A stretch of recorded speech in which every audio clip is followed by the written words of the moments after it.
बाबा हाँ। और ईसा मसीह और संत कबीर, ये सब जो है ना, सब झूठी कहानियां हैं, गपोड़ कथा है, इसका कोई ऐतिहासिक प्रमाण नहीं। अच्छा, हमें फिलॉसफी के साथ जो है इतिहास को सदैव ध्यान में रखना पड़ेगा। जब तक इतिहास को, विज्ञान को, इन सब का समन्वय नहीं होगा ना, तब तक आप सही जगह पर नहीं पहुंचेंगे। भटकाने वाले, झूठी कथाएं बनाने वाले बहुत लोग हैं। अच्छा। लेकिन गुरुजी और ईसाई से संबंधित झूठी कथाएं सबसे ज्यादा हैं, क्योंकि झूठ की बुनियाद पर ही खड़ा है। लेकिन गुरुजी इतिहासकारों की कसौटी पर अगर हमारे ही को कस दिया जाए तो हमारे यहाँ भी तो बहुत सारी चीजें हैं जो, हाँ, तो हमारे यहाँ जो बेकार है हटाइए उसको। अब जैसे शंकराचार्य जी के जन्म को लेकर के कहाँ इतिहासकार सब सहमत है? नहीं सहमत है। शंकराचार्य के जन्म को लेकर कैसे नहीं सहमत? कहाँ सहमत है? आप देखिए 10 इतिहासकारों के 10 मत है। वो 10 मत हो सकते हैं, लेकिन मत तो ये कोई नहीं कहता कि शंकराचार्य नहीं थे। शंकराचार्य की रचनाएं हैं, और एक दो नहीं, कितने रचनाएं हैं। डेट ऑफ बर्थ का तो हो सकता है ना संजय? डेट ऑफ बर्थ की बात आप कर सकते हैं, तो शंकराचार्य का भी जो है ना, डेट ऑफ बर्थ जो है ना, वो शंकराचार्य का जो पीठ है उसमें जो दर्ज है वह मान्य होगा। अब जैसे मैं तो वामपंथी इतिहासकारों को सुना हूँ। वामपंथी इतिहासकार तो ये तो सबसे ज्यादा विकृत करते हैं इतिहास। आप ऐसा है ना, लेकिन आप ये तो नहीं कह सकते ना कि वो इतिहासकार नहीं है। क्यों नहीं कह सकते? ये गलत इतिहास लिखेंगे तो थोड़ी माना जाएगा उनको सही इतिहास का। तो रोमिला थापा ने साहब बहुत सारा गलत इतिहास लिख दिया है। आपने उस दिन ही कहा था कि गीता आप भी नहीं कह सकते कि गीता कृष्ण ने ही कहा है? नहीं, वो तो गीता में स्वयं भगवान ने कहा है कि ये पहले से ही इसकी परंपरा है। लेकिन दूसरी बात, हम गीता को मानते और पूजा करते हैं या उसको फॉलो करते हैं इस बैकग्राउंड पर कि गीता का ज्ञान भगवान कृष्ण ने दिया है। भगवान कृष्ण ने भी दिया है, भगवान कृष्ण ने ही नहीं दिया है। ठीक है, ने भी दिया है। हाँ, और हम ने भी के आधार पर इसको लिपि में तरीके से, जिसको लिपि में लिखा गया है। ठीक है, मैंने अभ्यास लिखा। हाँ, लेकिन अब ये इतिहासकार कहते हैं कि ये कैसे माना जाए कि ये कृष्ण ने ही कहा है? ये क्यों ना माना जाए कि वेद व्यास ने ही कहा है? क्योंकि वेद व्यास खुद कह रहे हैं ना।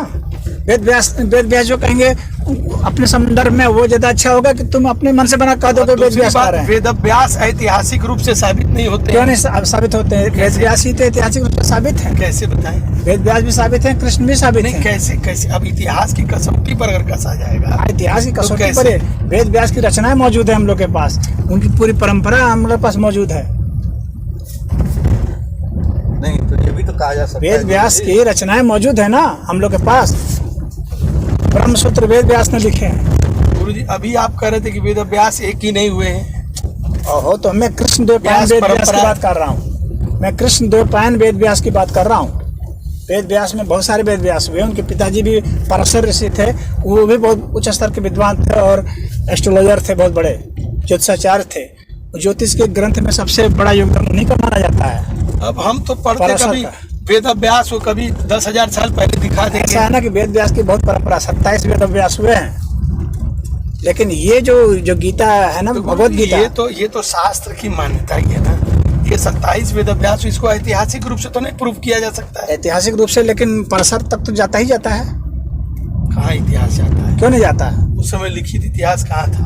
अरे परसर ऋषि ने ग्रंथ लिखे हैं, तो उसमें उन्होंने कहा है कि ये मैं ग्रंथ ये लिख रहा हूँ इस समय। क्यों नहीं कहा है? क्यों नहीं कहा है? परसर ऋषि का वो ज्योतिष का पढ़ लो,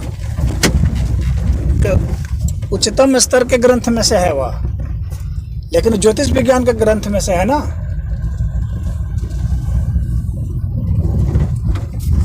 कौन सा ग्रंथ गुरुजी, क्या नाम है? बृहत संहिता का गुरुजी, बृहत पराशर संहिता। ग्रंथ का नाम ही है बृहत पराशर संहिता। पराशर संहिता। एक तो सबसे बड़ी बात कि ये सब श्रुति से ही आया है।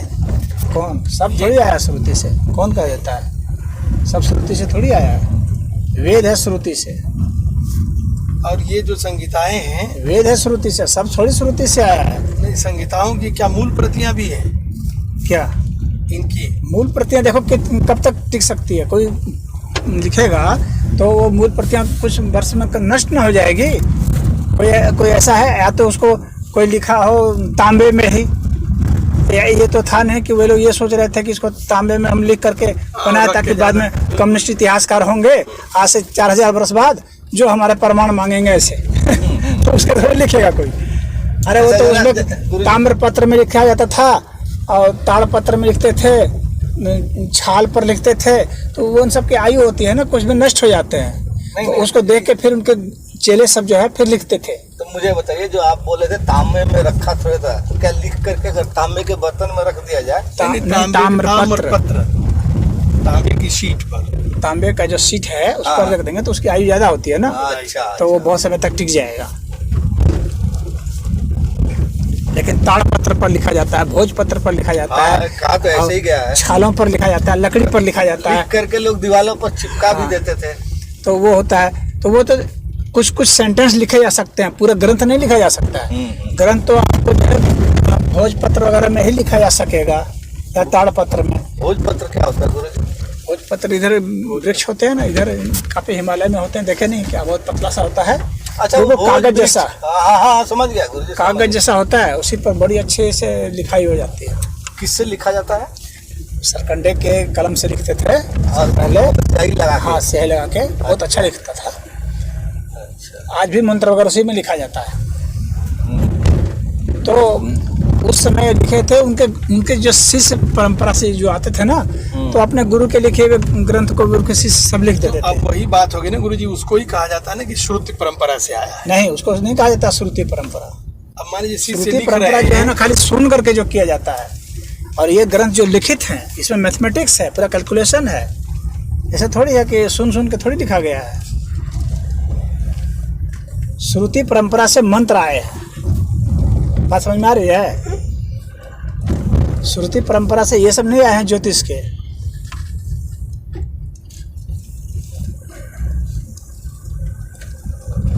तो पूरी गणना होती है, कैलकुलेशन तक बताया गया है।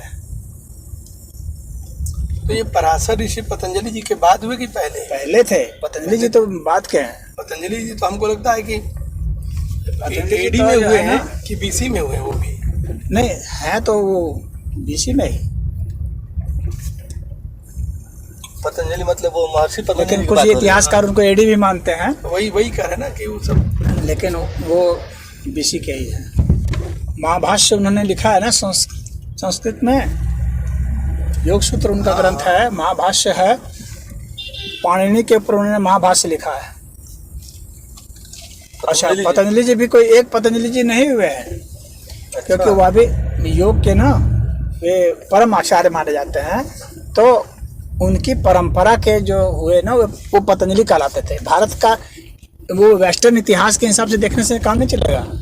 यहाँ पर शंकराचार्य का, व्यास का, पतंजलि का, नारद का, ये सब जो है पूरी परंपरा है। हाँ परंपरा है। इसीलिए तो नारद भी कई हुए हैं गुरु? और क्या, बहुत नारद हुए। राम के समय भी नारद दिख रहे हैं, नहीं तो वो तो कृष्ण वही के समय भी दिख रहे हैं। नहीं तो नारद ऋषि को तो वो वरदान था ना। अब वही बात देखिए, अब ऐसा है ये ना भी कि बात हो गई ना कि नारद नारद को परंपरा वरदान था कि वो मरेंगे ही नहीं। हाँ, अमर थे ना। देखिए नारद जो है ना, अगर आप व्यक्ति मान रहे हैं ना, वो जो अमर बताया जा रहा है ना, वो उस पद को बताया जा रहा है। समझ गया। वैसे ही पतंजलि ऋषि हुए। हाँ, तो गुरुजी सनातन के लोगों को लग करके एक पहले ऐसा इतिहास लिखना पड़ेगा, एक परंपराओं को, सब चीजों को सजोते हुए एक पूरा थोड़ा साक्ष्य देते हुए लिखना पड़ेगा, नहीं तो दुनिया के लोग उन लोग के पास एक एक ग्रंथ है, यहाँ पर हजारों ग्रंथ है। गुरुजी फिर हनुमान जी को क्या कहा जाएगा? क्या? उनको भी तो कहा जाता है अमर हैं। हाँ, तो उनको क्या कहा जाएगा? आप उसको व्यक्ति मानेंगे तब तो फिर व्यक्ति तो अमर नहीं होगा ना। तो वही कह रहा हूँ कि तो हनुमान जी तो व्यक्ति थे ना। अवस्था अमर होती है, व्यक्ति नहीं अमर होता है। अच्छा। हाँ, व्यक्ति तो उसका रूप बदलता ही बदलता है। हनुमान जी बुढ़े हो गए थे कि नहीं? हुए थे। उन्हीं के काल में अगर देख लीजिए वर्णन, तो हनुमान जी का बुढ़ापन आता है ना। हाँ। तो जिस व्यक्ति को अमर होना है वो बुढ़ा क्यों होगा? बात समझ में आ रही है? वो बुढ़ा नहीं होगा फिर वो, क्योंकि अमरता के साथ अजरता भी आती है। तो इसका मतलब हनुमान जी को भी व्यक्ति न माना जाए? नहीं, हनुमान जी को व्यक्ति नहीं मानेंगे। अगर व्यक्ति मानेंगे तो वो उस तरह के अमर नहीं हो सकते। तो आप सारा ही गड़बड़ कर देंगे गुरुजी। हमारे पास एक उथल पुथल हो जाएगा। हम नहीं गड़बड़ कर देंगे। वो जो समझ है, हाँ हम लोग के शास्त्रों की जो समझ है ना, उसको उसके नजरिए से समझना तो होगा। गुरुजी हमारी- आपको अपने बहुत सारे पुराणों को इनको उनको सबको कंट्राडिक्ट करना पड़ेगा, या कहना पड़ेगा कि ये खाली प्रतीक लिए गए हैं। जैसे नहीं, आज- प्रतीक नहीं लिए गए हैं। अब ये गुरुजी- प्रतीक नहीं है, नहीं, ये परंपरा है। नहीं, अब आप बताइए गुरुजी, अभी हमारे पास एक ग्रुप प्रतीक है। का मतलब हो गया कि वो व्यक्ति है ही नहीं। प्रतीक का मतलब